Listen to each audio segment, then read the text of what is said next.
नलहंटा पंचायत आम ओडिशा नवीन ओडिशा कार्यक्रम आसिका ब्लॉक नलहंटा पंचायत आम ओडिशा नवीन ओडिशा कार्यक्रम अनुष्ठित हो जाइछि। सरपंच किशोर प्रधान अध्यक्षतार बीडीओ फकीर चरण परिड़ा, ब्लॉक अध्यक्षा त्रिवेणी नायक, सीडीपीओ भाग्यलता पात्र, जिला परिषद सदस्य बी मनोज कुमार दोरा, समिति सभ्य किरण भूया प्रमुख आम ओडिशा नवीन ओडिशा कार्यक्रम में जोग देइथिले।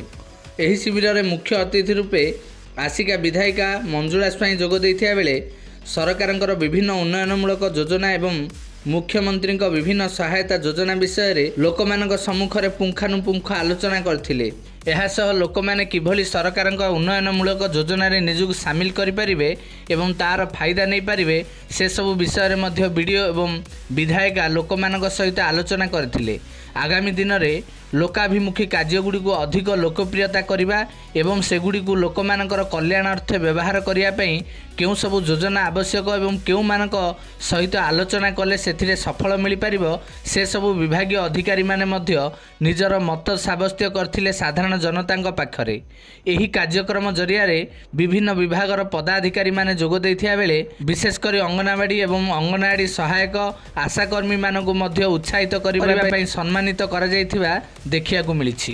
ब्यूरो रिपोर्ट, निरपेक्ष खबर।